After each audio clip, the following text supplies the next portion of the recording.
I was like, I want to clap. Ready, 1, 2, 3. Yeah.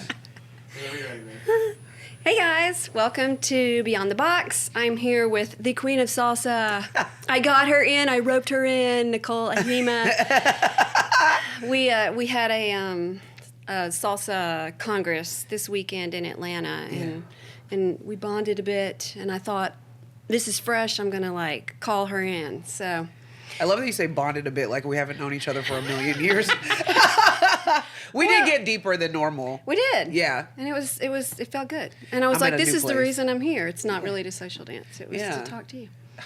Yeah. Yay. Yay. Yay. Here we are. And so here we are. And so, Nicole, tell everybody exactly what you do, and just give the rundown right now, and then I'll ask some more I questions. spread joy. Yes. I help people find their inner joy. But for logical reasons, I'm a dance teacher, I guess, if we want to go about it that way. I teach salsa dancing. I started dancing salsa in 2011. I started teaching in 2013, which a million people have an opinion on. And And you even have a minor in dance. I do have a minor in dance. From Yes. MTSU. Oh my God, where was she looking? How did she At find me? 2010. Yes. Where I the fuck mean, was that at? Look, girl, you're on the internet. Or you maybe pay attention. Okay, great. Yeah. I love it. Yeah. So I went to MTSU. I got a major in psychology. I got a minor in dance. And growing up, when I was younger, I did not like dancing. Okay. You At got all. a major in psychology? Yeah. I had no idea. Yeah, I was going to go afterwards. After I graduated from MTSU, I was going to go to Naropa University in Boulder, Colorado for somatic psychology. Oh, wow. Somatics are my jam. Like, I love them. Like, just healing the body through movement. Okay. And so, like, talk therapy is fantastic, but sometimes moving the energy, not sometimes, all the time, moving the energy, moving the energetic body and your body makes such a big difference in, like, how people process and perceive the world. And you're able to tolerate it a little bit better. And so, dance therapy, somatic psychology, but by that point, I had already been out of undergrad for 6 months. I was dating somebody who didn't want to move to Colorado, and he was like, give me a year. Don't ever put your life on hold for no man. Yes. But also Yes. it ended up being a good thing because after you graduate from when you're undergrad, after 6 months, the loan repayments start. Yes. And then when I realized how that worked and how much they were, Yeah. I was like, oh, there's no way in hell I'm going to grad school for $180,000. Wow. Or Yeah, that's- $130,000 a year or something like that. I was like, oh, I'm not paying that back. That's I'm not doing ridiculous. that. Because I think I ended up leaving college with like 10 grand or less in loans. Yeah. And so I wasn't going to add to that. Like, Yeah. But it keeps finding its way back to me. Like, I was a big fan of, or I am still a big fan of, and hope to meet her before she dies. Bonnie Bainbridge Cohen. She's the lead of, it's a somatics. Oh, why is the name of it? Mind Body Institute. What the fuck is her thing called? It has just left me, but But she's. it's Mind Body Institute? I don't know if it's Mind Body Institute. I can't remember. I know the name, and in my brain, Bonnie Bainbridge Cohen. I mean, that name's familiar. I don't know. It's a somatic institute of some looking it sort. Is it? No, it's mind body centering is what it's called. Mind body center. Body mind centering. And so that was exposed to me in college, and then Laban technique, which is not technically a somatic approach, but it helps understand how energy moves, and they notate energy and movement, and so that was really cool. So Marsha, what is her last name? Why am I forgetting everything? Y'all, brain fog and perimenopause is not a joke. But my teacher at MTSU, her name was Marsha, and she was studying Laban and all of these things, and so I was exposed to it really early on. So you were into that. So how did, let's go back. Yeah. Okay. This is the episode where she actually gets to know me. Here we go. Okay. Well, no lie. I don't talk about it a lot. So We don't talk about that No. at all. Uh-uh. So that's kind of blowing my mind. So I need to process that Yeah, for just a please. minute. So I'm going to go back to your childhood. Yeah, cool. All right.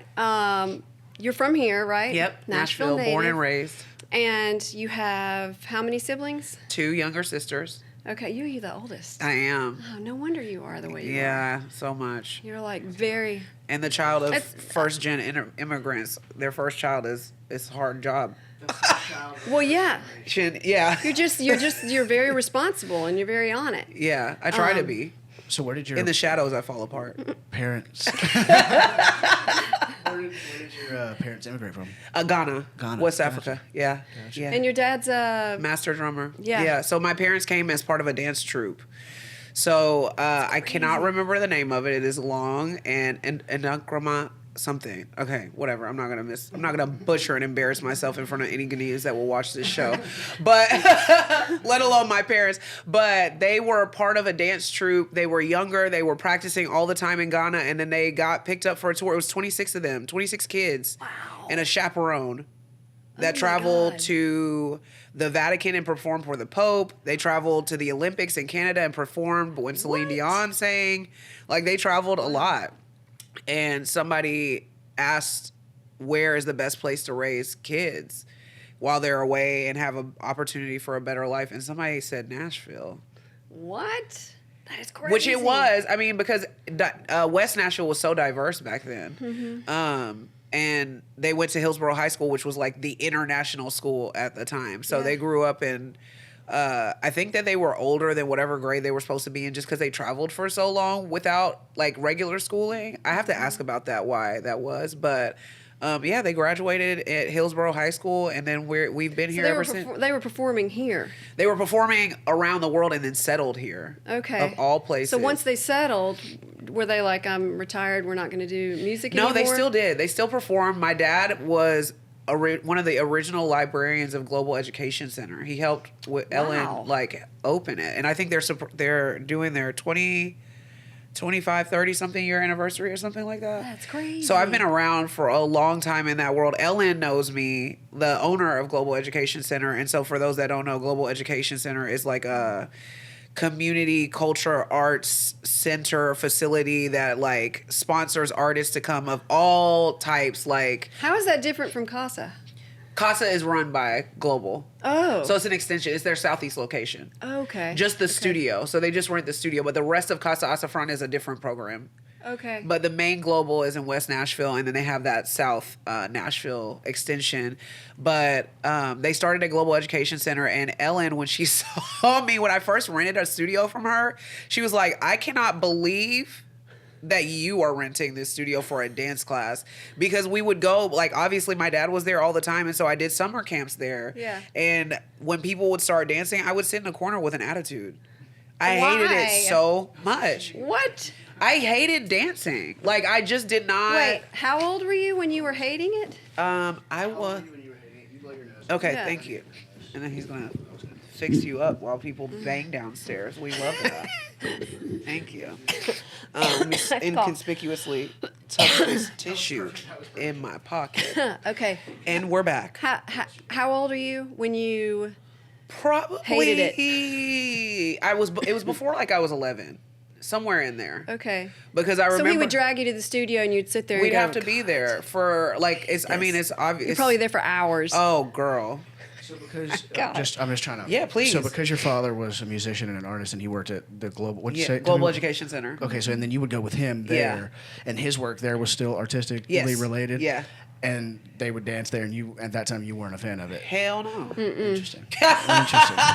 So Because I don't know what it was. Go ahead. I was just gonna say. No, you go. No, Well, please, please, please. What was there with him being a musician and stuff? I mean, was that dancing? Not specifically. It didn't sound like that was something that you enjoyed. Were you already playing music at all? Were at that they point? dancing there- or was he my just mom doing was percussion? a musician. My dad was a drummer. My mom was one of the dancers and singers.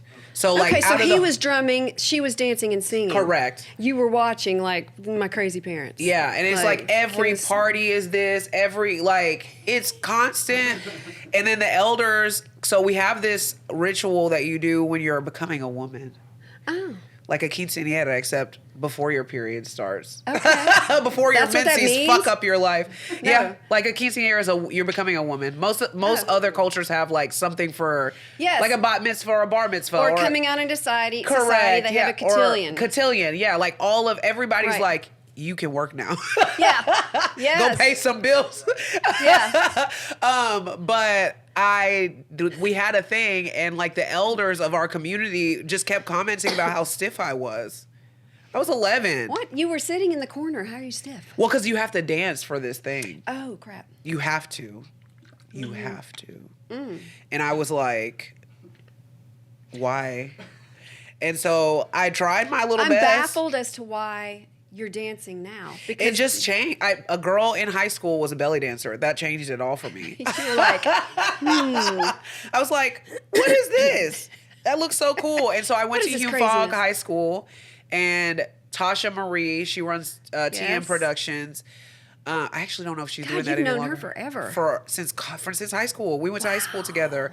And so, Fogg is a magnet school, correct? yes, Mm-hmm. yes. So we got a smart one on our hands here. I just Yeah. had really good test scores. Anyways, since that's what makes kids smart these days instead of common sense. But yes. but Preach. she had a thing called Dance Extravaganza, which was like a dance club, because right before I got to Hume Fogg in 2001 or 2, they just cut the dance program, which is fine because they had just cut Italian too, because I really thought I was going to learn to speak Italian.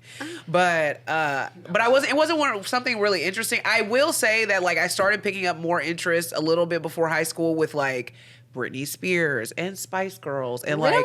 like I would watch the Look at videos you. and be trying to like Yeah. do something, and then people would be like, what, like my sisters and people at the house would be like, what are you doing? And I'm like, okay, I hate this. This is awful. Why do people keep talking about me?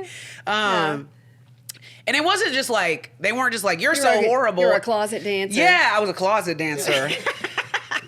Living my best life. And so, I did Dance Extravaganza. I did a Britney Spears, Stronger. What? The video, hell? I had a chair like she Really? does in the video, and I was Yes. trying to like imitate the video and just like be this little dancer. I was the only person in Dance Extravaganza, I think, without any dance training, because like Yeah. Tasha danced her whole life. There was a girl in there, Kelsey, who danced her whole life. Like they had all been part of dance studios like you, like they've Yeah. done this. Yeah, yeah. And I was just like Britney Spears, and I did it on a stage like a crazy person.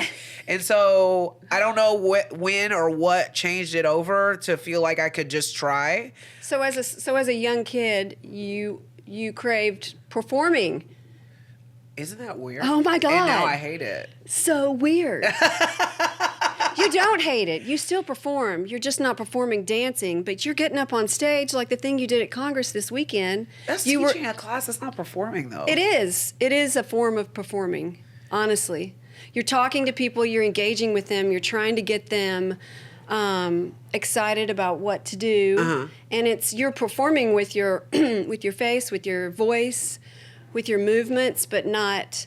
So you're so anyway, in many respects, that's even harder because you're talking and you're moving and all that. With a performance, you're just dancing, and you're almost disconnected from.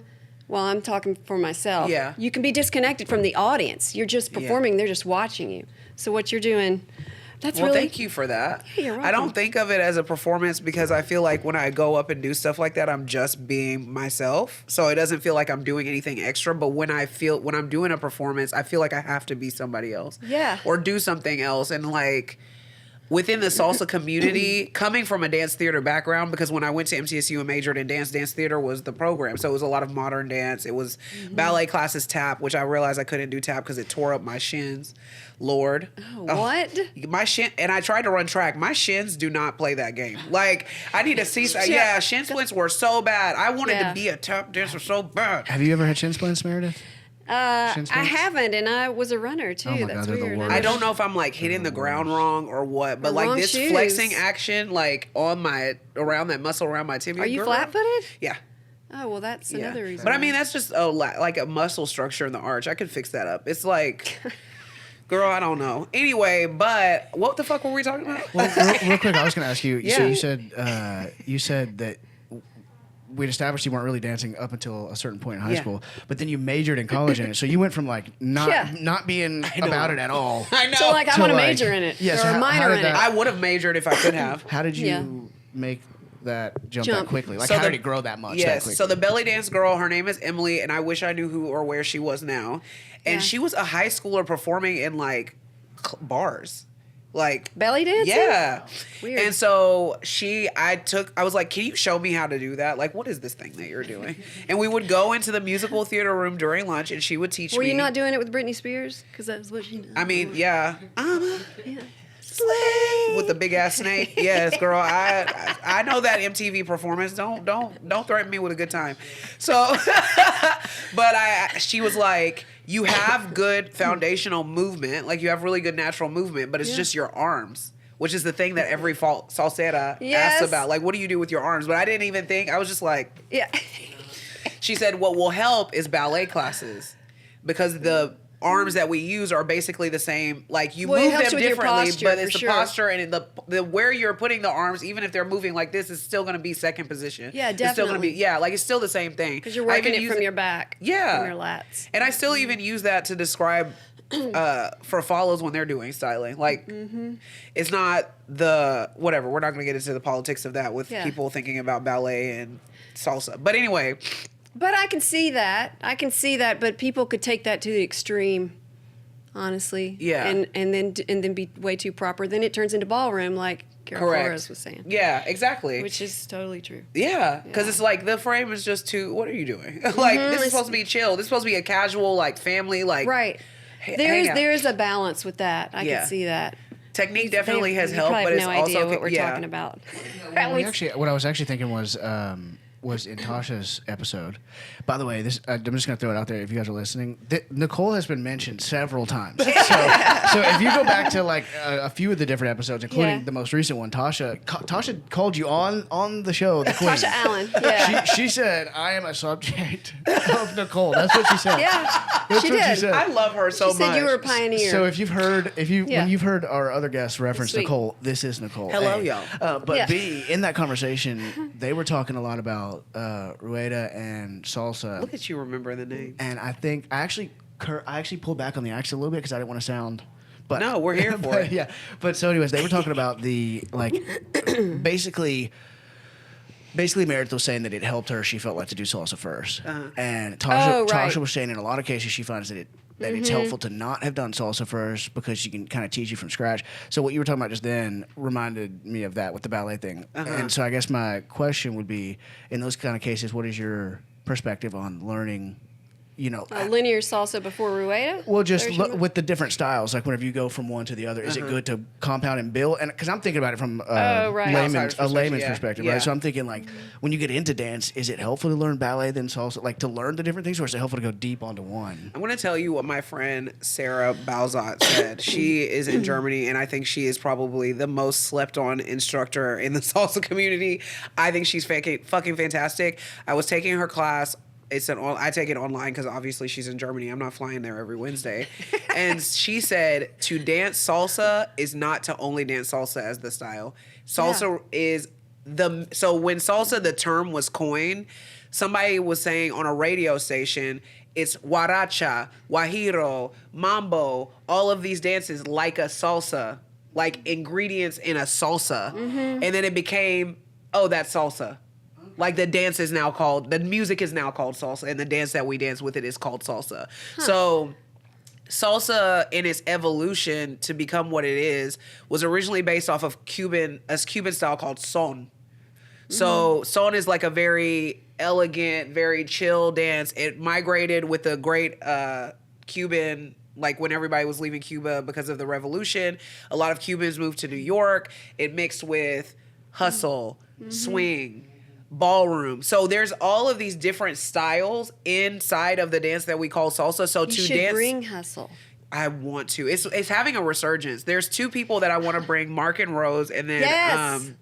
another lady, help. Edwin and Atoy. They're fantastic. Please, yes, I would love that. If you, Hustle, it's like you they're don't so even know. great. They're What, I know I'm asking the. I mean, No, it's you're so good. when people think of hustle, they think of like old people and Studio 54, in my opinion, and like yacht rock music, that disco music, and it's You're talking like it's like it's a groovy, partnered like hustle. it's a partnered dance, and it is the steps are What are the steps? It's like a rock step for the follow. It's like, and 1, 2, 3, and 1, 2, 3, and 1.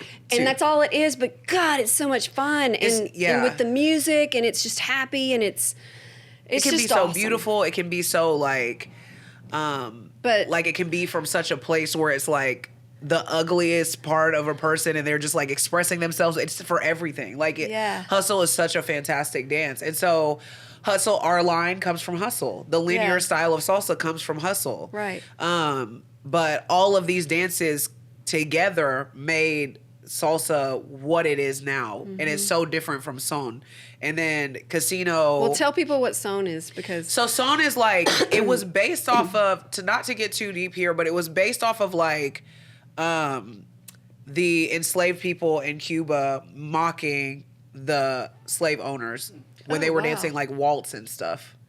Like danzón and son, like it's very like uppity and like smooth and just like the care, and but obviously they've taken everything that they have in their bodies and it created something very different and very soulful and very like empowered and all of these beautiful words. And so the music that we use is based off of son. So that's like that the style and the timing for on two comes from son. Because we're dancing what they call, and I don't want to perpetuate, because right now there like is a thing in the community about what contratiempo means versus not. But as of right now, what I know contratiempo to be is that we're using the even numbers. So 2, 4, 6, 8. Where most of the time when you feel the pulse and the music is on 1, 3, 5, 7, and a 1. Like if you're listening to a salsa, that's on 1. So if you're listening to the pulse of like a salsa song, that's kind of where you nod your head. And against that, or the upbeat, is the 2, 4, 6, and 8. And so we use that for on 2. But the slap of the tumbao is on the 2 and the 6. So that's when we mark our strongest step. I feel like we're getting way deep. We're getting right I now, know the people who are listening are like, "What the fuck are you talking about?" That's why you have to reel me in, bring me back. No, that was that was good because I asked but about I want to go the different back styles. to like when I first met you. 'Cause, Yeah. when I just love talking about salsa. we'll get to that. We'll get to that. But I have, there are people that were listening that know what you're saying. Yeah. but I want to go back. We'll make sure we find the right listeners for this podcast. When this particular episode. I know, right? When I first met you, did I first meet you at Barefoot I think so. Studios? Yeah. Well, And- your daughter was there, right? Or no? No, It I was just you. there. Yeah. Okay. I taught tumbling and jazz, and I was you were. volunteering. Were you volunteering, or I was were you volunteering managing? to volunteer managing. Okay, because it was with Danica. Danica, Yeah. And so, and I would just see you like walking past, but that's all I knew of you. Yeah. And then I don't know where I heard through the grapevine. No, wait. Okay, so after that, did you go from there to the ballroom to manage it? Because that place, the studio, Barefoot, Yeah. broke actually. down and closed, and then somehow you were at the ballroom Yes. at the front desk, and I remember walking in and going, "Oh, hey Nicole." Yeah. Like, what are you doing? You know, because I was thinking, "Oh, I want to teach ballroom." I was like looking. Yeah. You know, and then somehow We're wrapped in each other's web, girl. it's weird. And then somehow I left, but I somehow kept contact with you Yeah. through maybe social media. I have don't no know. idea. But We then just were orbiting each other constantly. it's weird, but then you posted that you were doing a team, and then that's when I called And you. she said, "Say less." And I said, yeah. Yes. And I said, "Can I be on your team?" And then you sent me that video, and I was like, "I can learn this." And then And then here we are. here we are. And that was what, 8 years ago, Yeah. I guess. I don't know, Yeah. girl. It's wild. But you went from the ballroom to I've been everywhere. you left and you went to Nova after that, right? Kind of, yeah. There's then- like spots in between. but Because yeah. we have gone back and forth, like, should we go into business together? No, Yeah. maybe not. And then it's been this like, it has been kind of a Girl, strange time. I need a studio, so we gonna revisit that. We can, but it has been a strange dynamic. But when we ended up at Nova, or you ended up at Nova, partnering with Rogan and Catherine yep. Davis, yeah, they're fantastic. and then that's when you started. No, before that is when you started to do salsa. When did you get into it and you were like, this is it, I'm gonna start teaching it? I started dancing salsa in 2011. I think. I mean, you were dancing at Bare Feet. I was dancing at Bare Feet. I have a booger emergency, so give me 2 seconds. Let me do it away from the microphone. You were just dancing there. You were just dancing there for fun. I mean, meaning you were just dancing salsa for fun, right? Or were you thinking, I can probably make money doing this? So when I got to Bare Feet Dance Studios, it's funny, I've never thought about making money dancing salsa. It's never been a thing on my mind. I'm not a person who's led by money, which I know is such a strange thing. I was trying to teach like private lessons for $35. Like I was just like, I just want people to have class. I wanted my classes to be free. Like, girl, I was doing the most and I was exhausted, but it's okay. So when I was at Bare Feet, it was because I was looking, back to college. Okay. Yeah, that's actually what I wanted to take you back to. So you go. What was your question? I was just gonna say we were at the part where she had told you to take ballet classes. Yes, she told me to take ballet classes. I know. Y'all gotta watch me. I will take us all over this goddamn world. I'm the exact same. I'm the exact same way. That's why sometimes I try to like put a pin in something and just try to remember that for later, and then I just He's good. And then we'll try to come back to in, so I've been wondering if like when I do podcasts, if I should like take notes because I forget what I'm talking about. But so I went to college. I found a ballet studio near my college that I took classes, and then I found out that actually I could get credits. Did you like it? Did you like ballet? It was different. It was very like structured. I was there for the arms. Mm-hmm. Like I was there for a reason. So it was like I just want to do the warm up. Okay, that's it. I just want to do and this. to this day, I still fucking just love a warm up. Like I love a warm up. I'm like, let me just don't all this class stuff. Y'all can miss me with that. But like I went and I learned the arms and I learned the movement or whatever, and I was like, this is kind of cool. Yeah. So then I realized that the school had a dance program and that I could actually get credits for it towards a minor because my minor changed a million times. So. And then they also had, because in Tennessee at that time, you could not get a major in dance. Dance was not, whoever the powers that be that decide what the majors are allowed to be in a state, dance was not one of them. And so That's MTSU was working really hard to make dance a major, but you could get you got Belmont. That's like. Yeah, but at the time you could get, I don't know if it was because it was a private institution. Maybe. Yeah. But at the time you could get what they called, it's something that starts with a C, but basically compound and make your own kind of like major. Mm-hmm. I ended up I wanted to be in psychology since I was in the 8th grade. So I got my major in psychology and then I got the minor in dance, but I got a double minor because dance was part of the theater program. So I got a minor in dance and in theater, and the requirements for theater could include dance classes. So I just there was one year I took 21 hours of dance class. Oh my God. Jazz, tap, ballet, modern. Like, that's awesome. It was so fantastic. It was such a wonderful year. It was probably the transformative year of my life. So I left. One of the teacher who taught tap and modern, her name is Elaine Houston. Mm-hmm. She had a dance company after I graduated college called Houston Dance Company. And I wanted to keep dancing, so I joined her dance company. I also did some like one-off projects with Tasha because she would tell me about gigs around town. We did this one at the Grand Old... Tasha Allen. Tasha Pendergrass. Tasha Schmidt. Yes. Marriages and such. So, yeah, there is. Okay. So, Tasha of TMP. Yes. That I mentioned earlier. So she, there was one that we did, which was like a go-go gig at the fucking Grand Ole Opry. I injured myself for the first time. I got a bone bruise. Okay, I have injury. So I'm just like, what was the injury? I had a bone bruise on my knee from jumping into the splits. My bones just like pop. Oh! Wow. Even to this day, just thinking about it, I can feel the pain of it. Oh, it was awful. And then I like couldn't do the performance. Yeah.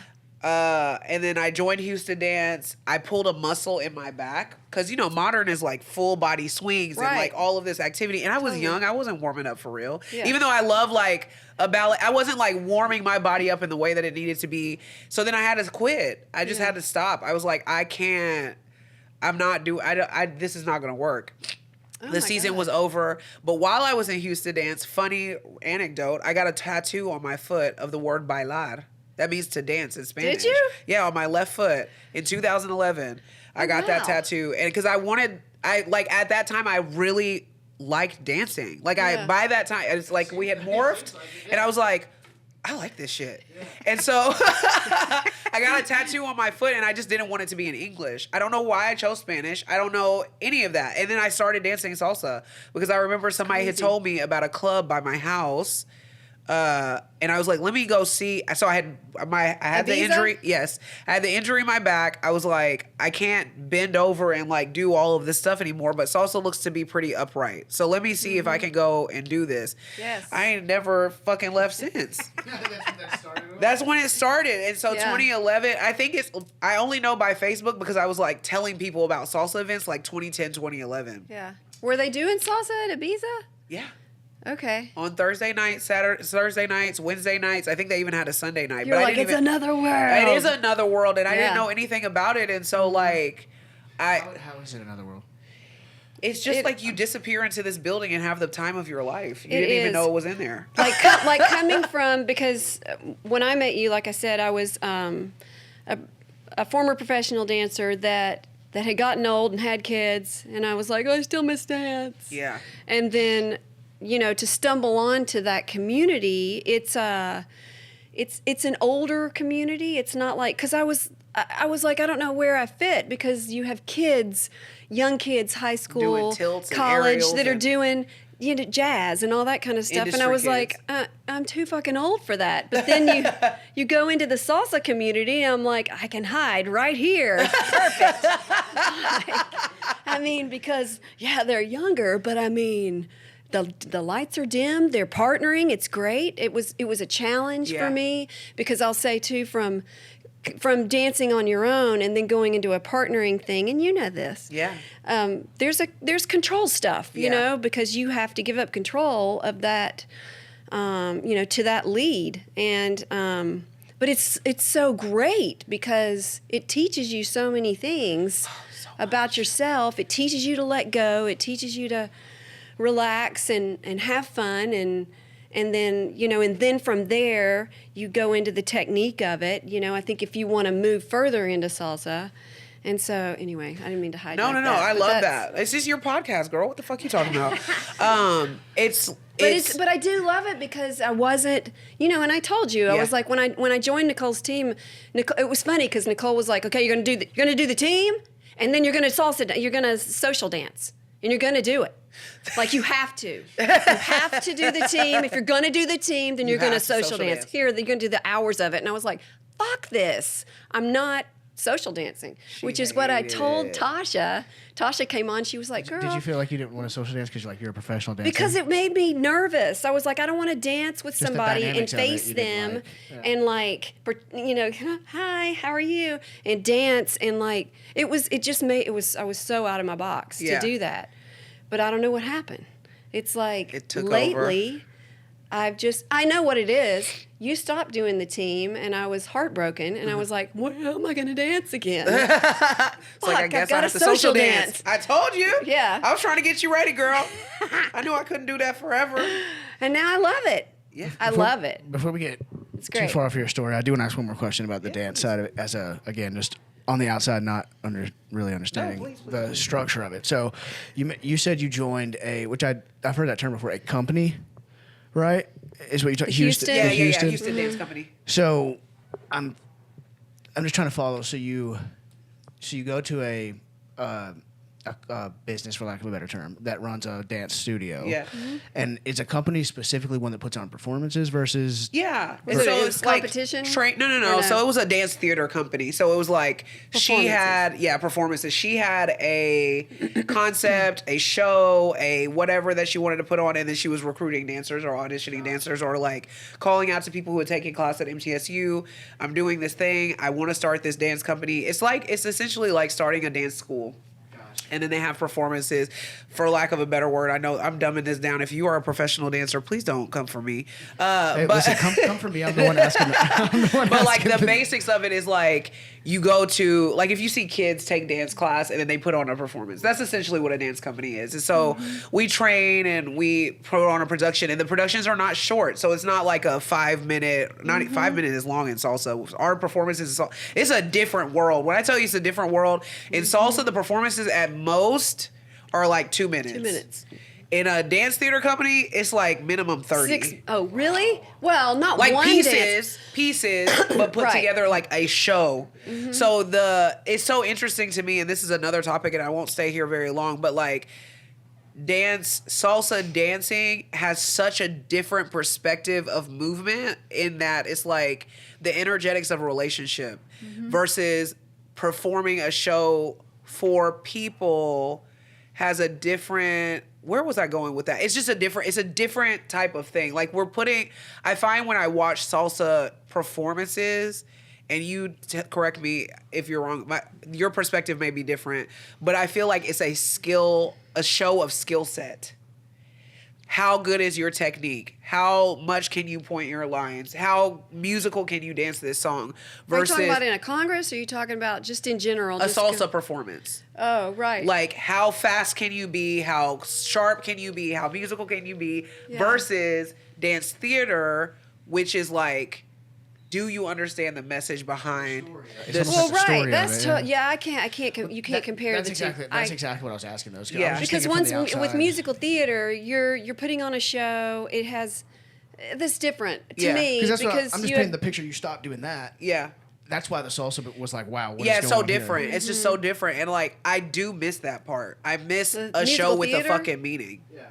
Because I get tired of watching the shows. Like, people will be like, I like, Yes. they're good and they're not. They're You're talking about salsa shows. in salsa well, shows. in a like in a Congress, you have shows on Saturday night. you have class all day, and then you have a 2-hour salsa performance, and it's sometimes it's a long 2 hours. No, she's 3. What is she talking about? Yeah. It goes on forever because that's how Congresses make their money is and by you letting said they're people like 2 perform. minutes at a time. Yeah, So that's why and there's Yeah, a- but it's a and lot then you start of rolling your It's eyes. an adult recital. It is an adult recital. It's an adult recital with way too many fucking shows. And I started a new festival where there's only social dancing. I'm going to plug it. Dancers Nicole? Paradise, July 24th Yeah, and 26th in Nashville. Yeah. Oh, you're Just talking about- social dancing, no classes, no shows. Yes. Nicole is on top of it, and also in this Congress. This is a whole side note. She's she's starting to hijack the Congresses and doing her own thing, which is great. I think It's just so wild. it I'm is working on it. wild. That's but how it's- that's the conversation we had, right? Yeah, she's trendsetter, but I feel like we need to go back. Let's go back. Tell me where we 'Cause want to go. we're- Drive the car, Meredith, because I'll take us off a mountain. What is the structure of a typical class for you, and then also a typical day? Like a class as Nicole dance teacher, and a day as Nicole person, human. What a question. So start with the class. With a class, I go... Like a typical, I don't know, what, a foundations class, something that's a basic class that you do. So I have a new class that will start on Thursday. They come in, they check in at the front, and then I sit in my office and meditate. Because See? I have to like channel my energy. Because I get like excited, but Yeah. it feels like nervousness whenever I have a Okay. new group. Because I'm like, You are smack they gonna yourself. like me? All right. I'm like, are they gonna like me? Am I gonna like them? Like, I get Yeah. as nervous as they do when they come in for a class, and so You like That's meditating a lot? interesting. I had no yeah, idea. Yeah, a girl. Vicky will like leave me alone for the last 5 minutes before class in my office. She's like, okay, I'll leave now. And then I'm just sit there on Peter Collins. His son Yeah. gave me one of his yoga pillows, and I sit on it and I meditate before class starts. Do you do Good like a for you. guided meditation? You do it No, He I does just- meditation too, so that's- meditating changes is It's amazing. I've tried to get her to do it, but she don't listen to me. it's hard. My meditation is just different. I like to. Yeah, I dancing like- is also a meditation. It is, but I'm talking about sitting down. And doing Yeah, breath sitting work. down and quiet. I did Yeah. breath work last night. Like, it makes you can only find yourself in silence. That's all. It's I'll kind of like say. whenever people like It's a bumper like they'll say sticker. like boxing or dance is therapy. Yes, True, and also therapy is therapy. my therapist says that. Yeah. She's like, you know what I'm saying? Like it's therapeutic. Right, Dance right. is therapeutic. Yeah. Therapy is therapy. that's what I mean by meditation. I mean that is true. there Yeah. are things that you is get true. meditative like Flow states from. out of, Yeah. but there's a difference between that and sitting down and closing your eyes and breathing. Yeah. That's- But I feel like this, to argue your point, because you haven't social danced before, is that same, because I do meditate, I do find that same silence in movement. When I'm on a dance floor it has to be. I feel like that's the crack of salsa dancing. Is like when you have a dance with somebody that you feel so totally free, and it's so like I feel connected to something so much bigger than myself, and I'm not thinking. I'm just flowing. Like my body is responding. So it's like an active, moving meditation. Like people will say yoga or whatever. Like I'm not. And those are the dances that I crave because of that. Like that feeling of nirvana. How is that different than performing then? Because when I'm performing, it might be that for some people. For me, it's not. Okay, yeah. When for I'm me, performing, if I'm performing, I'm feeling nervous, but I'm also feeling good. I'm feeling confident. You know, I didn't used to be like that, but same with social dancing. It's just in a smaller. It's a smaller little package. Yeah. So I didn't know that. With performing, I feel like I'm thinking like, where is this person on stage next to me? Like the lights, where is the floor mark? Like I'm thinking in my logical brain. Okay. For me, partner dancing, and for everybody is different, right? Like for me, when I'm partner dancing, I experience on a good dance with a lead that is catering to my energy and creating a space for me and looking after me, and we're co-creating. Mm-hmm. Can't fucking touch it. Yeah. Like, and so I dance solely to find that every time. Like cocaine. I don't do drugs. It's like a runner's high. When people say they get a runner's high, like, and they crave that feeling of like their eyes opening up when you're running or whatever. You do feel it when you can feel that energy when you're dancing with somebody and you connect with them and you think, God, they get it. Yes. Well, like, you were talking earlier about energy. Yes. Right. I'm an energy nut. I am too. I actually find it pretty. We're gonna be besties. I think it's pretty funny that people don't think that it's real.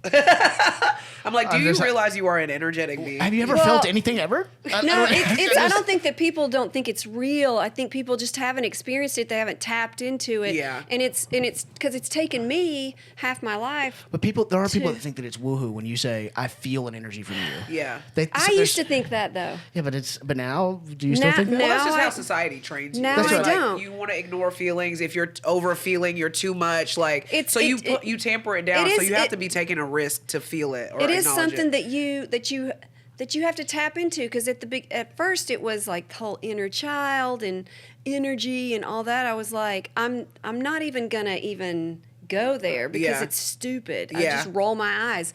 But now, for some reason, you're just on the other side of it. Something's happened. It's like learning a language, like and speaking. Once you do, once you 100% tap into it, don't you feel like it's like hairs on your arms stand up? Like you can feel it more It's such a different place. It's like. It's just being on the other side, for lack of a better term, like on the other side of the veil. It's always been there. Like everything we need, everything you need to know is there, but you have to change how you're looking at it. And energetics is just changing how you look at like the physical environment around you. You have to attune yourself and your vision to see things differently. And I think for a lot of people, it starts with gratitude, right? Like just waking up and be like, okay, I'm grateful for running water. I'm grateful that the sun is out. I'm grateful for the stupid, whatever your therapist makes you do. Yeah, like you're just like, in the morning. You're just like, I'll just say it. It's fine. I'll sit down and breathe for 5 minutes. And then at some point, it's just like, you have to believe it. Oh. Yeah. Well, some people don't. That's why I was saying everybody's on their own path. They are. We did talk about that, yeah. And you can't force it. It's like I get what you're saying when you're talking to a class and you're I didn't finish it. What a class looked like. And we'll go back to that. But to me, it's like if I was going to teach again, I would try to explain how I feel about it, but not have to punch it into somebody, because if they'll get it when they get it. Yeah. Like everybody's like light bulb moment goes off at different times. I need that wisdom, Meredith. And really? Yeah. Because I have a hard time of like learning, knowing, or feeling something and not wanting to impulsively share it with everybody. Right. Well, so it's a soft kind of whisper to somebody, and if you're in tune with them, then you can feel it. It's like, okay, well, I think they're ready to hear this, and they're ready to accept it, or they're not.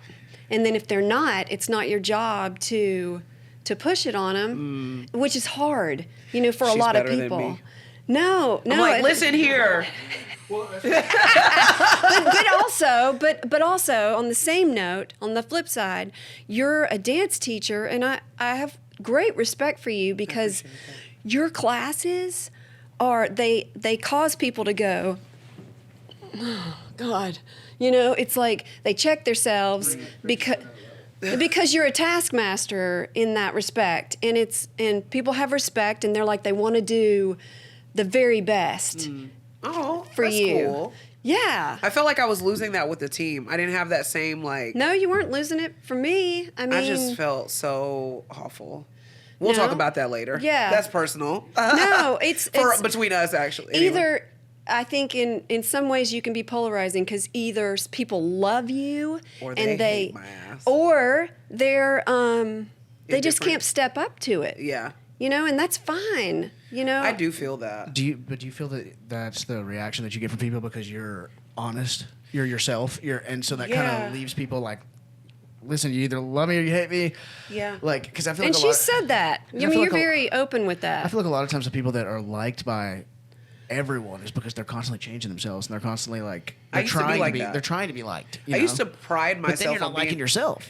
You go home and you're mad at yourself because you said something you shouldn't have said, or somebody else said something to you and you wish you would have said something back, but you didn't want to upset them, so you don't. The amount of time I have spent in my life revisiting a conversation, wishing that things would have gone different, or I had said this or said that or whatever, and now I'm just like, I mean, it still happens. I'm not gonna lie, but I tell myself not to spend as much time on it and just embrace the suck.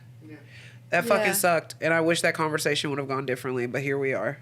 But you can go back and tell that person. You can, I've realized that. Before I didn't know that. Before I thought it was just like it's over and it's done, and we just are gonna ignore. You just sweep it under the rug. I mean, because that's how we're taught to be.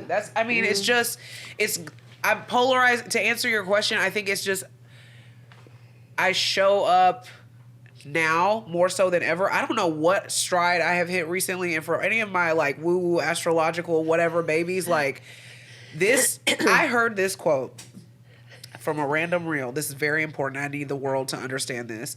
I listened to this. It was somebody just making a random reel, some celebrity, and he said, did you know that the average lifespan of a human being, average, you can do more, is 76?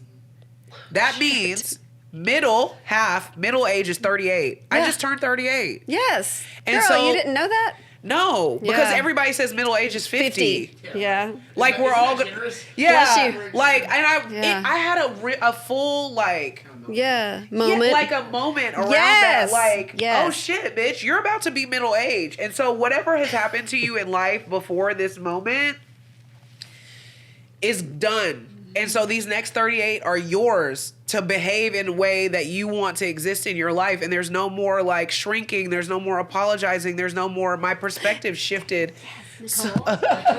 My perspective shifted so wildly. And my birthday was in January. So this is like the beginning of January. What is today? March 3rd? Mm-hmm.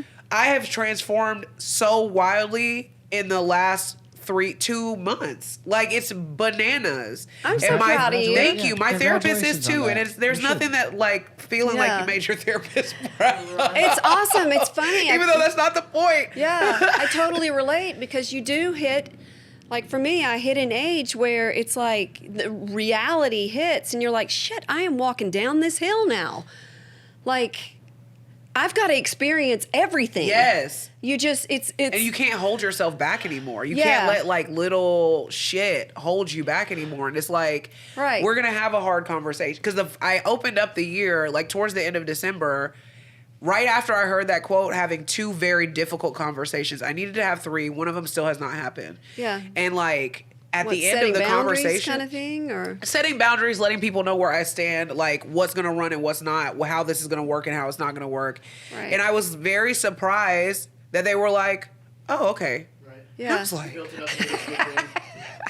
"You mean I could have just said how I felt the whole time?" For real? Yeah. And now I have hard conversations like popping pit bulls, bitch. I'm like, boop, boop, boop, boop. We need to talk. Like, because it's not, I mean, in some reserves, like I'm more aware of like this is not a conversation that needs to be had now. Like how my feelings are, how my energy is going into it. Like there's one conversation that I know I need to have that every time I think about it, I am raging anger. And so you I have know to take that's the emotion out of it first. so I know I'm not ready yet. Right. And but I know now because I'm listening to my intuition, like it's a conversation that needs to be had, and I can't just keep painting over it. And so I'm just in a different place now. I don't know how we got on this topic, but yeah, here we are. I'm 38 and I got half a life left to live, and I'm gonna live that shit, baby. And ain't nobody finna piss me off. And if they do, I'm gonna let them know. And then you need to move the fuck up out of my way, like because if you want, because it's just like. Well, a lot of times too, when if somebody does make you mad, I mean, what I've learned is that you have to look back at yourself and say, why is that making me so mad? Like, what is happening? Why is that triggering me? I hate to say that word, but why is that triggering me so much? There's something about me. It's a mirror, because everything's a mirror. It's a mirror. So it's like, what are you reflecting back to me that I don't want to see right now? And that's hard to do. To get that concept, it's weird to try to like figure it out in your head. But once you do, then you notice it everywhere. God, it's so annoying. Yes, it's like shit. I can't ignore any of this anymore. No. And so it just forces you to fix yourself, which is ultimately great because then you can walk through life and just, You realize life is not trying to attack you anymore. Yeah. Like and then you just enjoy it. Yeah. It's like life is constantly trying to support you by showing you these things. It's only when you continuously ignore it that it gets out of hand. Yeah. To where it's like, pay attention. Like, you want to lose your house today? Yeah. Do you want to not have anywhere to live because you need to end the relationship with this person that keeps making you feel some kind of way? Yeah. Well, then y'all ain't got nowhere to live, and they need to go live with their mama. It's funny. Maybe you're doing full circle because you started out with psychology and then you went to dance. That's Maybe you're going back. Kind of like, how does this play into the fact that you said you were big into psychology at a very, very young age? So that's crazy. So where did that interest come from? And then the other thing I would like to know, if I need to put a pin in this, ask this later, I can. No. But a person who majors in psychology but also very much pays attention to energy and things she can't see. So how do you balance those two things? I wish I had an answer. I just live my life, and that's how my head works. Yeah. If I had a way, I don't have any better way of explaining it. I think like, both can be true. Yeah, I think that majoring in psychology, and let me just say, majoring in psychology is not the flex that everybody thinks it is. Like, majoring in psychology, I remember one of my first classes, we were like learning about an eyeball, and I was like, what? I thought we were just going to learn about counseling, but the field of psychology is so great. So when you're in a 4-year university learning psychology, they're giving you every aspect of psychology that you could go into. Occupational psychology, talk psychology, marriage and family systems. Like, they're just giving you every therapy is not kumbaya. But I think that I've been on this path for a long time and I just wasn't aware of it. Like, I have old notes to myself of like numerology reports and like other things that I just was like, oh, this is cool. I think there was this. Did you used to journal all the time? I did try to journal, but I found out that my dad was reading my journal, so I stopped very quickly.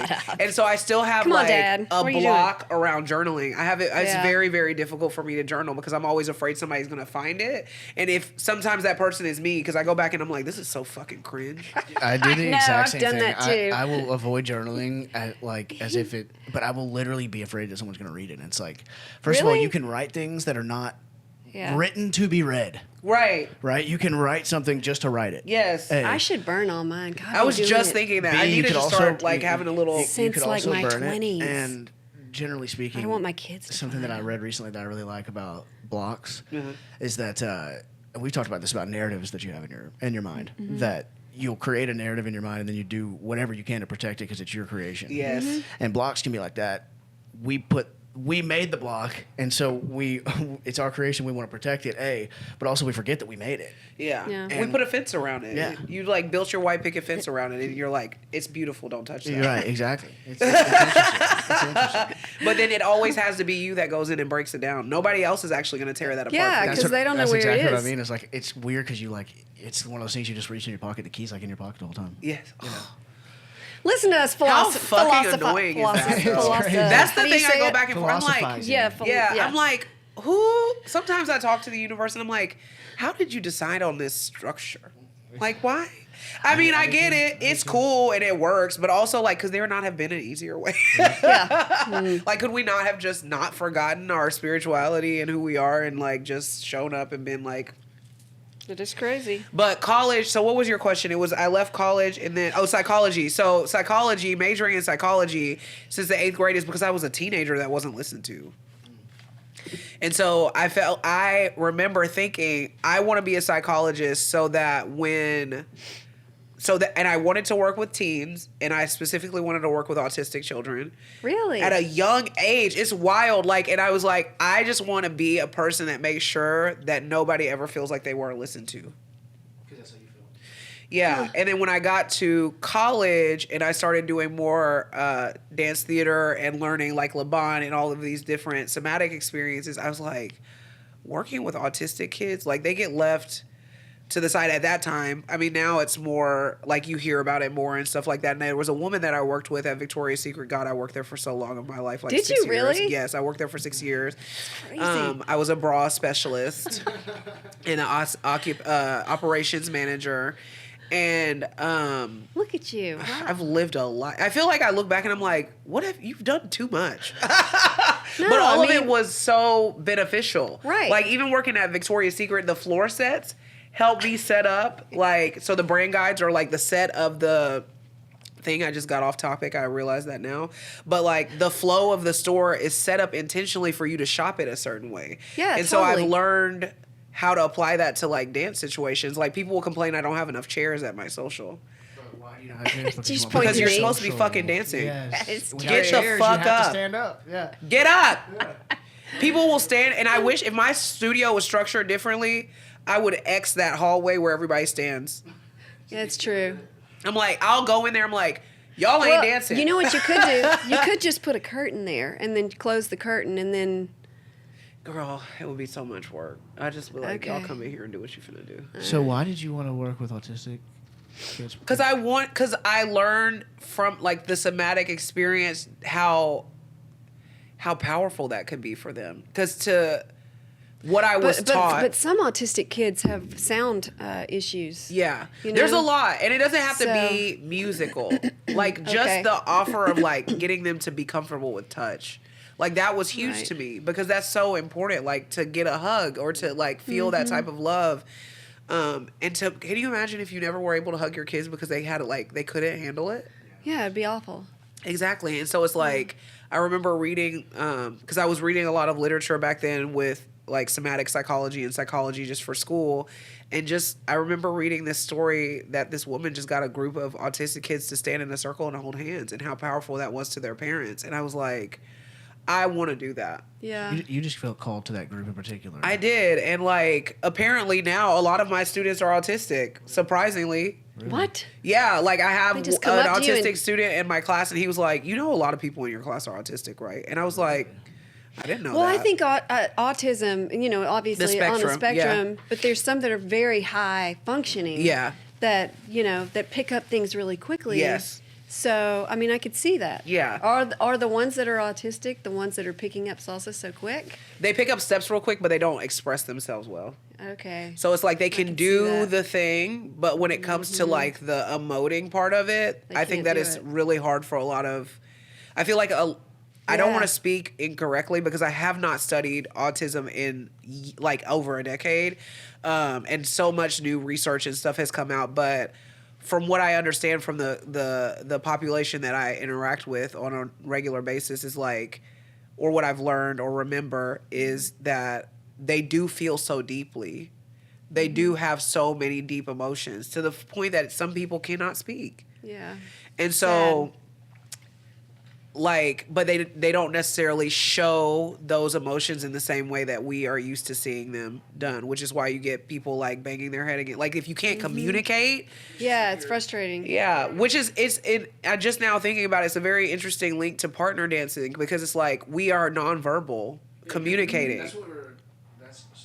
That's where we went on the big tangent earlier. Yeah. Where I was talking about energy because I'm visualizing it as like a dance of energy though, Yes, like not just the yes. bodies. It's like the dynamic that you're describing. It's like there's a lot of things that are going on there that you're not that are totally nonverbal. Yes. You know, And it's how do you communicate that. Because the thing is too that the music's so loud you can't That's talk. an energy thing, and that's a you're And that's looking what I at taught that. at the workshop on Sunday. So I got to teach at a festival. She keeps talking about Atlanta Salsa Bachata Festival, and I taught a 2-hour workshop called "Can You Feel Me," just about communication and And it went well.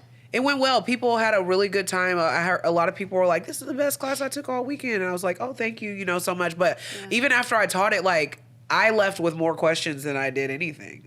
Because I had what? one moment. And I've been messaging people. I've been talking about this non-fucking stop. So here we go. I had one time in my personal classes in Nashville, I asked, how many leads can feel when a follow is uncomfortable? Can you feel when the follow doesn't is scared Tense. or whatever? Two Leads. Really? Raise their hand. Okay, why? I would think that would be because they're really into the pattern. No bullshit. And well, I'm just saying that's probably what a lead is thinking, but they're not in tuned to the follow at all. They've been cut off from their emotions because if most leads are men and most men have been taught not to be emotional, they can't even receive that. Right. They can't Right. feel that. They have a block around that energy. A lot of Right. men are taught Right. to be anger is the only feeling that they can emote. And then we're in their face I need to feel sensitivity. I need to feel, because if you're leading vulnerability, if you're leading, Vulnerable, you for have sure. to be able to follow the follow's energy, but they're missing that part. So then I asked again at this Congress, again, two. So out of Wow. 70 men that I have asked this question, I've had a total of 4 that said they can tell when a follow is feeling uncomfortable. Shut up! Really? And that has pissed me off in a way that I cannot explain. that blows my mind, honestly. yeah. I'm sure that's probably shocking. Yeah. Oh, to- 100%. to all day, every day. I mean, this is what 'cause you do, there and are you're not- times- and that's a missing thing that's right under the surface every single time. I feel like that's a basic It should. thing in the dance. Well, it should be a I mean, there are times where I've danced with somebody and I'm thinking, surely they can feel that I'm disconnected. I've totally disconnected from this dance, and I'm looking around and I'm ready for it to end because I'm getting nothing. Yes. Or I feel real uncomfortable and I'm stiff. It's like, but they're But not think about feeling how it. it's so my favorite thing So about weird. dance is how about everything, but I focus on dance specifically, is how much it mirrors and is a reflection of life. How often do we as women think that we're showing our discomfort to a partner and they have no idea? I mean, probably a lot. I wish Yeah. that you would clean it. You should know that I want you to clean the dishes. But You you should can't- know that I want you to do this thing. We are constantly communicating non-verbally to our Right. partners. And this is just an example, but But on the they're- dance floor, you can't say that. You can't say, You can't. I didn't like that dip. It hurt my neck. Or, Oh, you can't. I mean, I guess you can. Oh, I tell everybody. And again, I'm just on the outside looking. Yeah. At it. Wouldn't that kind of be what you're describing? Like if something that makes you uncomfortable, don't you need to communicate it? Yeah, but I think I will leave. And I said that in the workshop, and when one girl got really upset, she was like, "Well, can't you just have a conversation?" And I was like, "Yes, you can absolutely have a conversation over this 1,000,000 decibel music." Yeah, that's what I was going to say. It's loud. It's dark. It's hard to, communicate There's dances, that. and I want to be clear because I'm pretty sure that this is going to get, if I put this on my Instagram, you're going to get a lot of dancers that watch this episode, salsa dancers that watch this episode. So I want to clear up that it's not dances that I don't like with somebody who is unseasoned. It's not like because I'm dancing with a new person, they don't know yet. There's a lack of skill. So it's not a dance that I don't like because you don't know how to dance yet. Your joy is palpable and you are learning, and I understand that. I'm Right. talking about dancers that are seasoned, Right. that are using my body as a tool for their enjoyment and are not considering me Right. in the dance. Totally. I can't And are stand that. assholes. Yeah. So I squeeze their hand and I say thank you and I fucking leave. Why am I going to stay there for that? So this is just like a further step of what you're talking about. Yeah. But I have to say I've been curious about this several times whenever we've had these conversations with dancers. I guess I am picking my nose so much. You're It's good. disgusting. I guess the answer to what I'm saying is probably like in the question itself, like with what we're talking about. But like, so again, it's like an add-on to what you're saying. So like, there's a level to where the person's not the person is being negligent. They're not even trying Correct. to feel. Negligent is such a good word. They're almost on purpose not caring about your energy or what the feedback is the word I'm looking for that they're giving you one way or the other. So that's like on one level, and whether that's because of ignorance or not, that's one level. But then there's another level that I've always wondered about, which I would assume is a lot of the same people, which is why I'm building. Build it. Yeah, We're following you. So I would assume follows. it's a lot of the same people that are just outright inappropriate. Yes, that happens Right? too. Right? happens Is there in a her lot dance. of overlapping? is there a lot of overlapping on that? Because and again, I'm on the outside looking in, but I'm just thinking It's a level of that. It is a level of that. because it's a lot. There's a lot. What I've found is that Like, how do you prevent like people like men in particular from using that moment and being weird with it? Like it's a dance. There's an intimacy to it, obviously, but it's not meant for that. And I could imagine that men in particular, because I mean, naturally would. Seems like that would be the group that would take advantage of that. Yeah. Of that more. So how It's do you on deal both with that? sides. And I love that you, as a person who is outside of dance, is asking this question because it's a question that everybody is fucking asking in the dance scene. Like, at what point is it inappropriate? Yeah. Well, it would prevent me from starting. Yeah. Because in my head, I would think, I don't want to go there with my Well, no, wife you and have just some guy Yeah. that's purposely trying to be weird with her. Then Like, you just don't dance with that person. Yeah. and that's kind of what I'm asking is like, how do you navigate that? How does that, when that comes up, what do you, I 'cause feel like that's think- I kinda love that weird. you raised your hand on your own podcast. She's like me. I think you have to, and this is from me dancing more so in the social scene, is I have taken a step back. At the very beginning, I would go in and I'm like, oh my God, I just want to dance with anybody just to get that experience. Yes. Now, I'm more in the scene and I can More sit selective. back and I can watch and I watch a lot of the leads on how they're dancing, what they're doing, if they're respectful, if they're doing it to show off or if they're doing it to Amen. or if they're giving the follow. We've come to the end of this box. I've got more. Okay, great. Or if they're giving the follow, they should be a good lead, in my opinion. What I'm trying to say is he should showcase the follow, because if you make the follow look comfortable and lovely, then it comes back on him and you're like, man, that's a fucking good lead. Yeah. And Well, so she that's said- what I'm searching for all the time. But when you first come into the salsa scene, I don't think that follows know to do that. They have no idea. No. So it's like, to them, God, everybody's great. Who am I Yeah. gonna pick? Yeah. You know. Yeah. So it is a, you have to be in it a while to kind of feel it out. Suss it out. And to your point, the dance community is a microcosm of a macrocosm of a macro, like of the world. And so we have the same types of people in the the one world. group as we do in the world. Yeah. There's just, because of the energy of the scene, there's more discomfort for those people to be a part of it, especially for ours. In the way that I run my classes, we talk about that day one. Which is good because that's culture, right? Yeah. You're establishing right out of the gate. We're I'm not all gonna- about like setting in the first class. All it is fucking etiquette and moving around with a partner. Yeah, It's that's just what like, I was going to ask you with your going oh, that's back the to your first day of typical. class. I know we've been all over the world. We made it back. We made it somewhere. But we'll have to listen and take notes for unfinished conversations to come back to. But there are, speaking to the microcosm of like the larger whatever. Now my nose is whistling. Excuse me. Just take all of those. That's fine. Girl, I need to do a hard blow, but it's gonna be a problem later. I'm just gonna keep sneezing. So I've been with this nose for a very long time. So there are people in the scene, lead and follow, because I like for everybody to know it's both. Women, I see you. Leaving period stains on people's pants. Oh, gross. Shut up. So, Lord. So, because they take advantage of the fact that men don't speak up. That's wild. That's So they grind wild. the shit out I of mean, them. it is on both sides. It you're is right. on both No, that's sides. and But there are, sorry, No, but there no. are people who are there as piranhas for newbies. They just are. Oh, let me take you over here and teach you something. Yeah, let me show you something. Or they'll dance with you multiple songs in a row, or like, and they have a type, and people know who they are in the scene that have been there for a while. And so, like, I remember one time so vividly, there was this girl dancing with this guy that we used to call Sweeper, because he would always like dip a girl and sweep their hair on the floor. So like, we called him Sweeper. I don't even know what his real name is. I just know what he wore, and I see him in my eyeballs.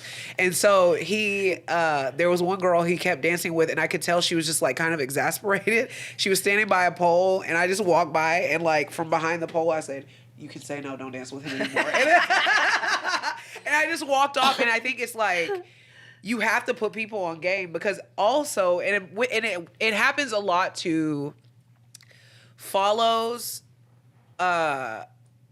because there are more women that show up for dance. And so it's kind of like, I don't want to say they're expendable, but the leads know that the turnover is like that. So they just do it to new follows, and then these follows stop dancing. Like, they just never come back because they had an It's uncomfortable. traumatic. It is traumatic. It's It like is this true. thing that was supposed to be so fun, and like, if nobody's telling you that in advance, like, don't dance more than one dance with a person a night. Max 2 if you enjoy it. Like, don't let somebody make you feel like you have to dance with them all night. You do not have to. Yeah. Also, you are very. So this is what you do in classes. Yeah. So that's how you start your classes. Oh first. yeah. I tell one of the first things that I say is like, I split the leads and the follows into 2 sections. Primarily leads end up being men, and primarily follows end up being women. And in my classes, I let them switch. I'm like, you can do whatever you want. This ain't got nothing to do with what was born between your legs. If it's a skill set, it's a skill set role. Right. Period. I was like, now, for both sides, you don't like rejection, and I already know that.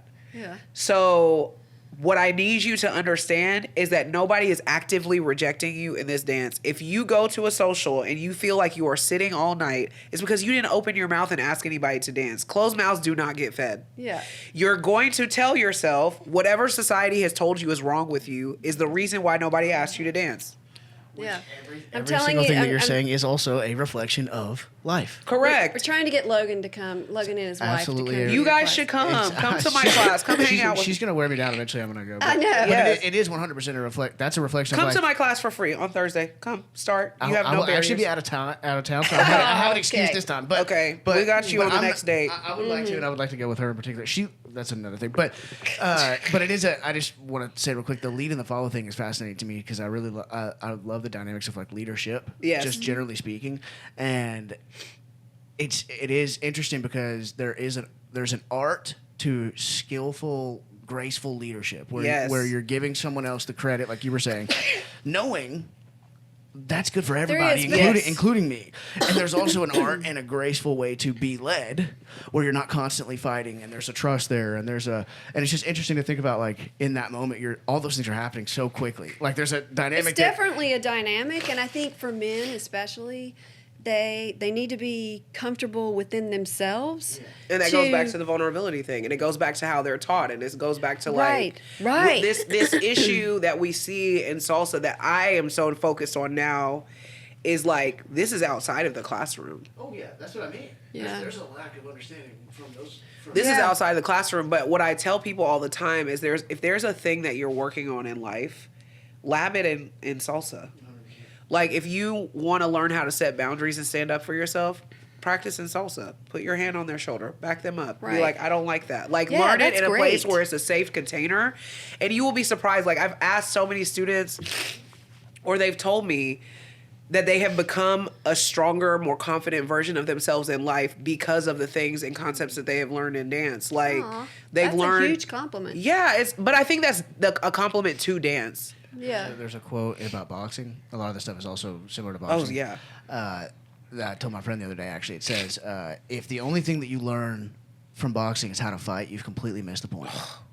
Dang, fuck yes. Isn't that awesome? If the only thing you've learned from dancing is how to do patterns, listen, people. Yeah. If the only thing you have learned from salsa is how to do patterns, you have missed the goddamn point. Like, Yeah.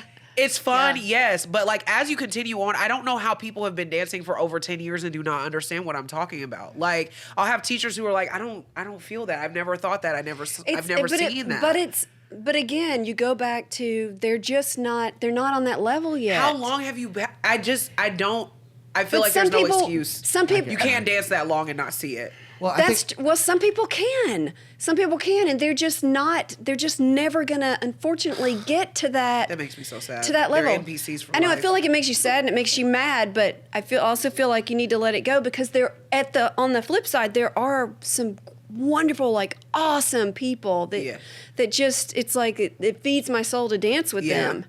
And there's You know? everybody. Everybody's there. Like we said, it's a subset of society. Maybe if you dance with them more, these people that just do patterns and they just stay up here, maybe you'll rub off on them.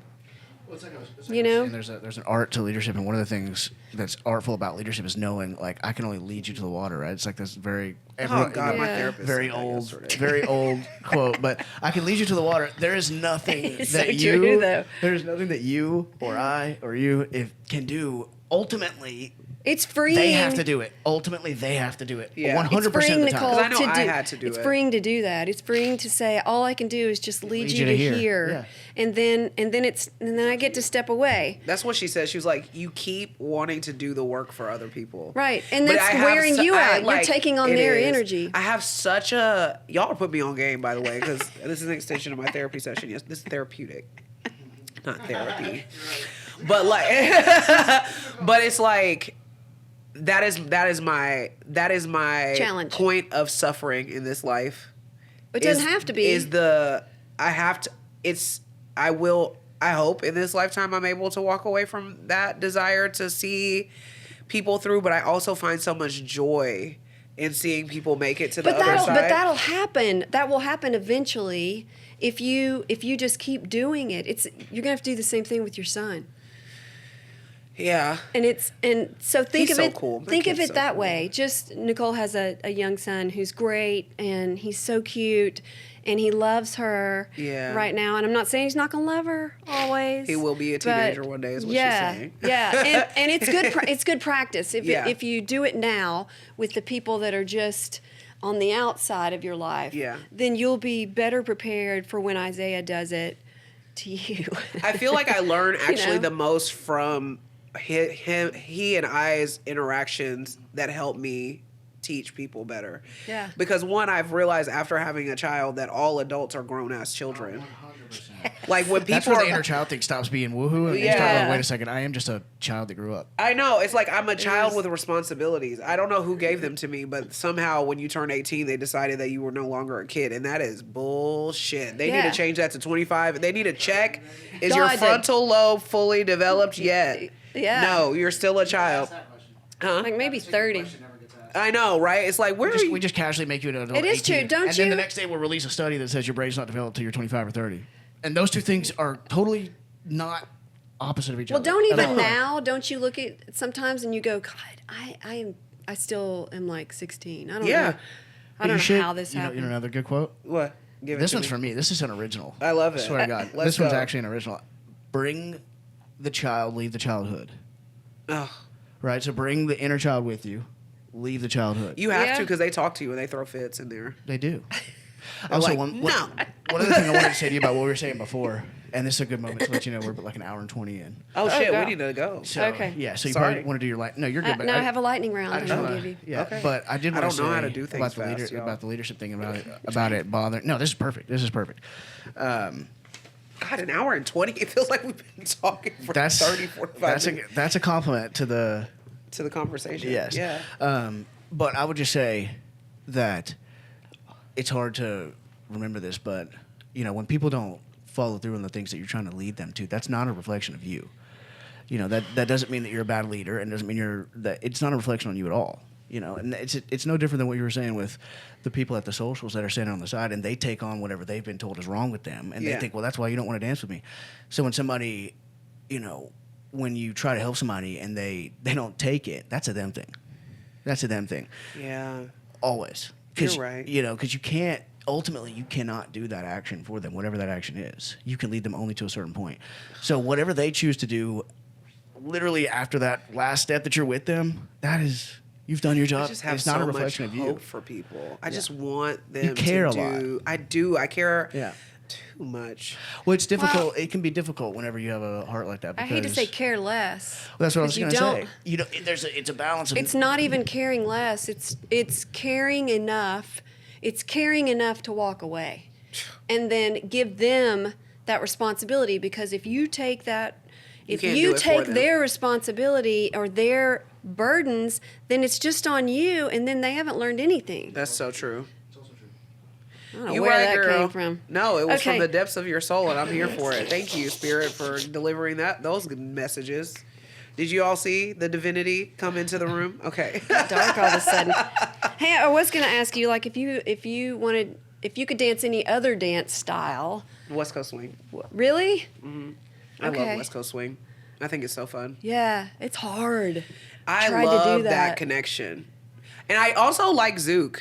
I love the connection Zouk. I in started Zouk. out in Zouk. And Did you? Yeah. Okay. Yeah. Yes, I remember. Yeah. Because Zouk to me is more comparable to like contemporary movement. But I don't feel like the Zouk community is. It's not very big in Nashville, but it's Yeah. not very big in a lot of places. It's small, but when they have festivals, all those people go and support. So like in a lot of cities, the Zouk scene is very small. It's Yeah. the same with Kizomba. So like they I value love that too. they value their festivals because they can go be with like-minded people because in every scene it's super small. I mean, if you look at the Nashville scene, it's not nearly. There were like 1,100 people at Atlanta Salsa Bachata Festival, and Yeah. we had just a small group of that. So, I mean, Nashville scene has grown for sure. It's grown so much that it's now split to like bachata dancers and salsa dancers, specifically like Crazy. sensual bachata dancers, and now we have a cumbia scene that's just cumbia, and then like. Yeah. Yeah, it's grown and it's really lovely and beautiful, and I think there have been There's on just a all cumbia sides. scene? Yeah, Oh.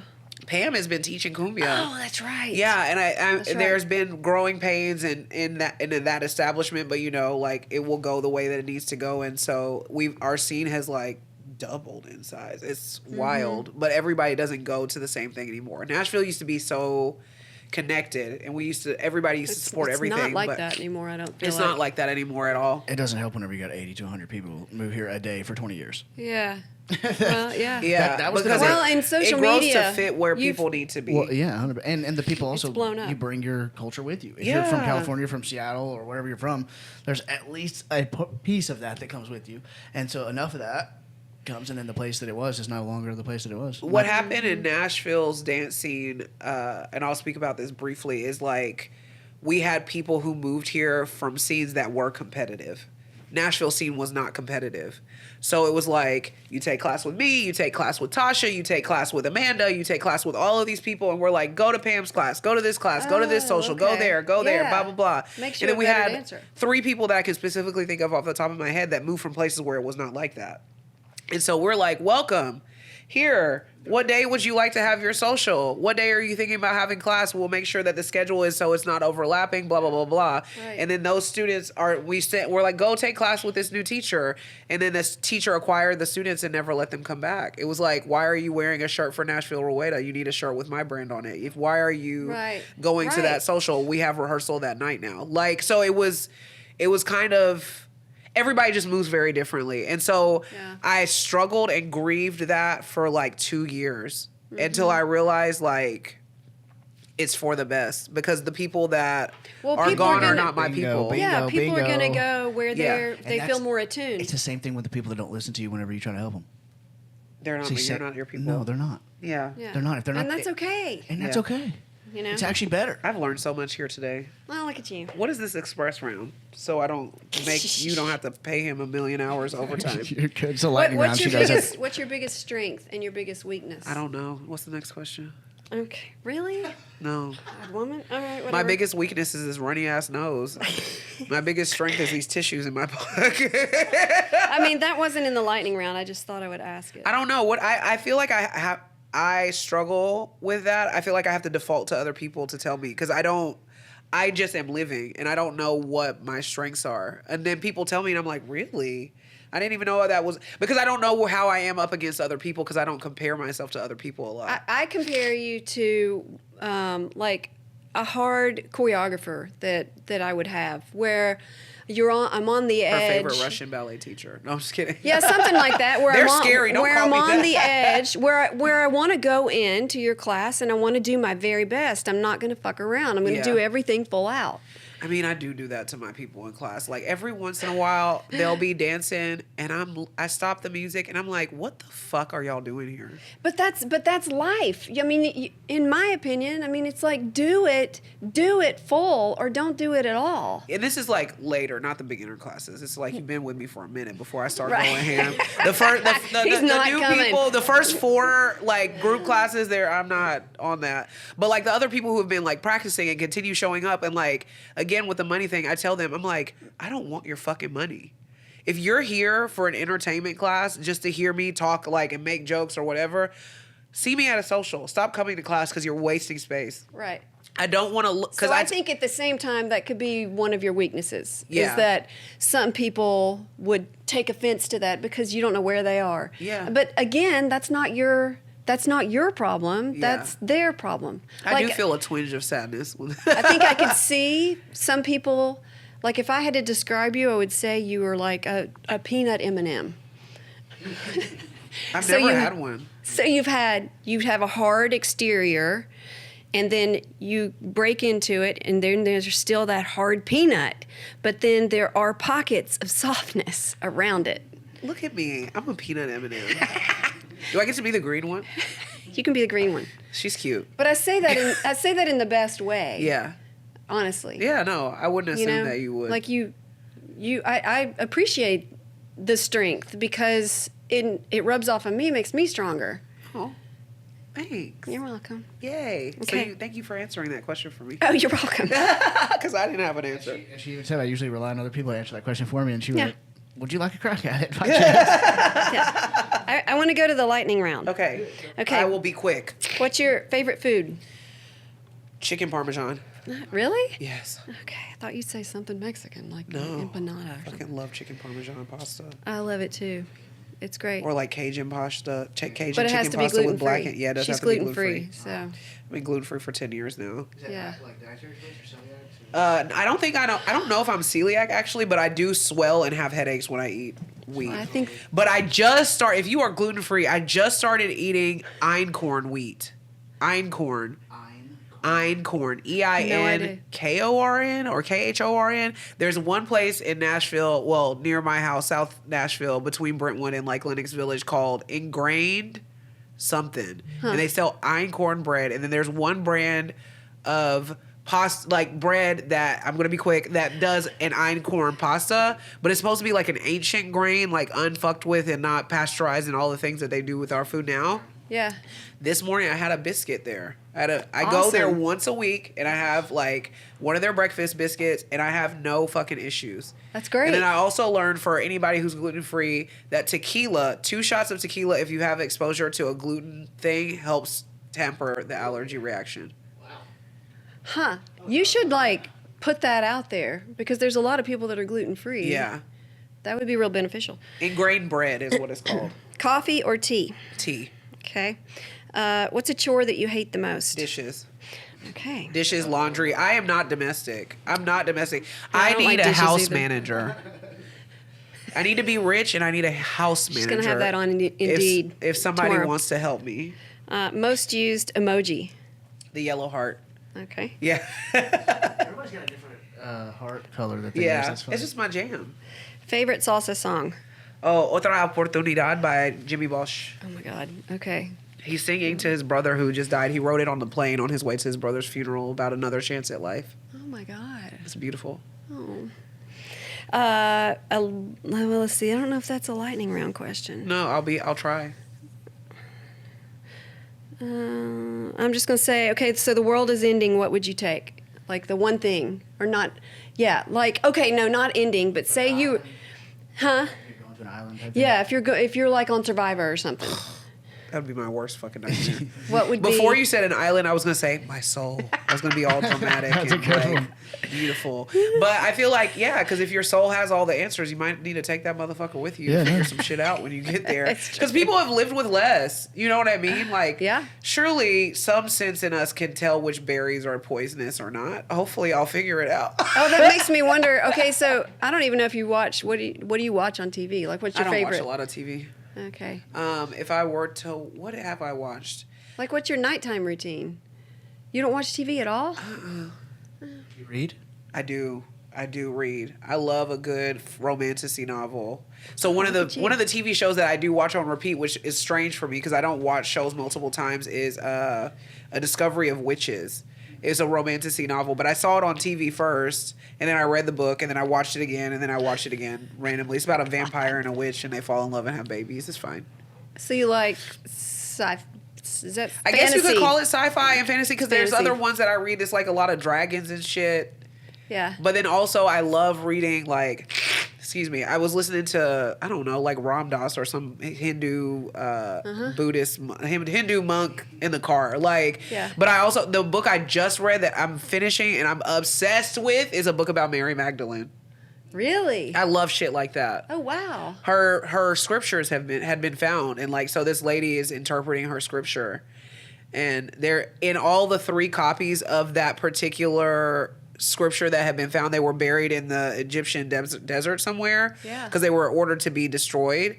The same 7 pages are missing in each one, and it's when she asked Christ, what is the way to like bliss or whatever, the answers all gone. Wow.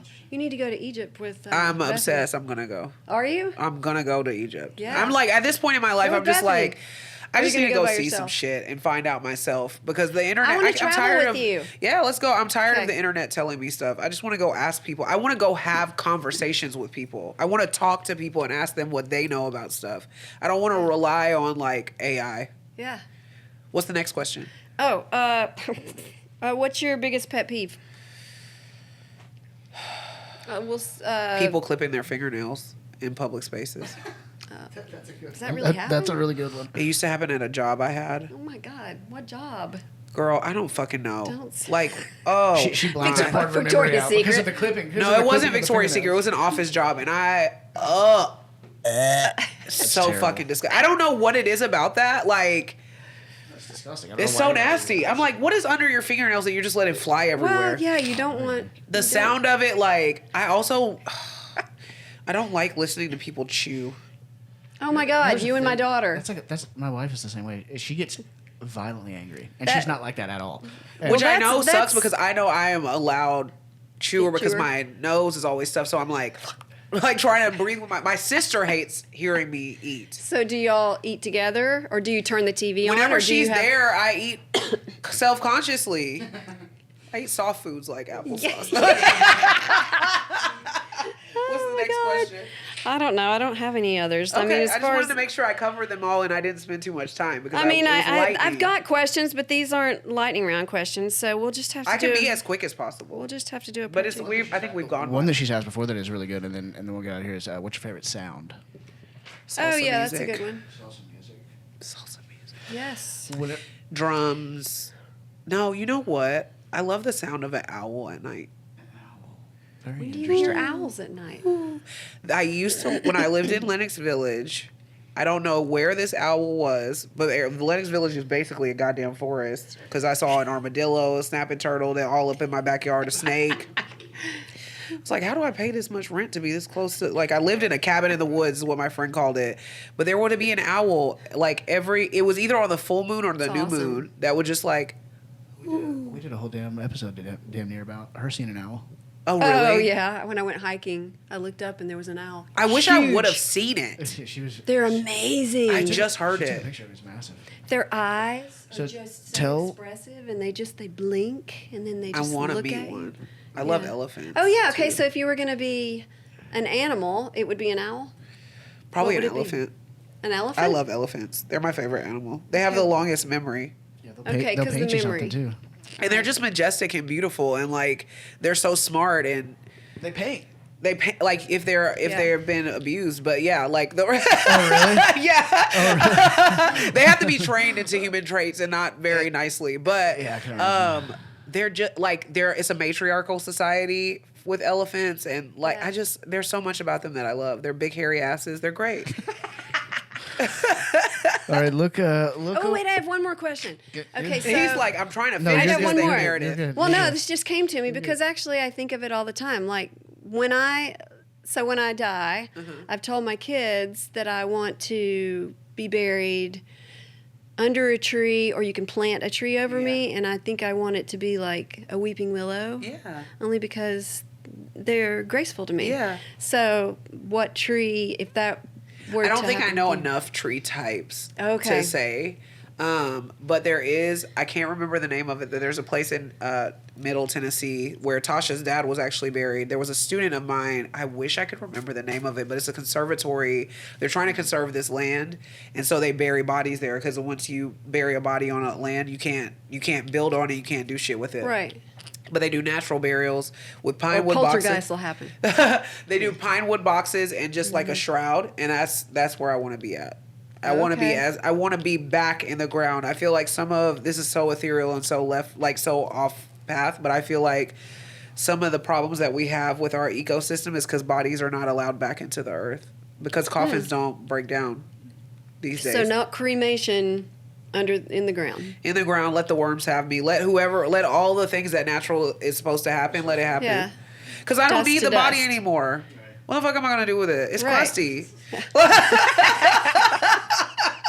It's crusty as fuck, and I just want to like my spirit is. We don't die. I don't think so. I feel like I'm Yeah. just gonna be. My energy is just gonna move on into something else, and like Yes. I want to give. If I want to be of service and give back, I have to give my body back to the earth.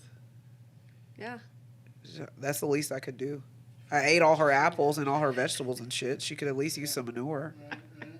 I love it. Okay, we're done. I think. If you would just tell the people where they can find you if they want to check you out, whether Oh, it be dear. website, Okay. your class, That was great, Nicole. Thank Something you like so that. much. Like awesome. and then we'll be out here. Okay, so if you want to find me at the things on the interwebs, Nashville Salsa Dancing on Facebook, Nashville Salsa Dancing on Instagram, Nashville Salsa Dancing on TikTok that I don't know how to use, Nashville Salsa Dancing on Threads, on YouTube, on TikTok I already said because I don't know how to use it, and the website is Threads? Nashville. Yeah. Well, Nashville Salsa Dancing, the account is on there. I just be creeping around. I feel like I need to make a personal one. But then I also have my podcast. You can find it on Spotify or Apple Podcasts. It's called Late Night Tacos. I just restarted it. And the website is NashvilleSalsaDancing.com if you ever want to come and take a class. If you're here in Nashville, 4-week cycle. Starts at the beginning she of has every a month. big social that's happening this summer. Saturday. Oh, Uh-huh. yeah, this summer. Dancers Dancers Paradise. Paradise. So we'll have to have you. That'll be a good reason to have you back again between Okay. now and then. Oh, yeah. Between now and Yeah. then. We'll talk about All right, that's it. Good job, guys. Okay. Yay. Thank you. So fun.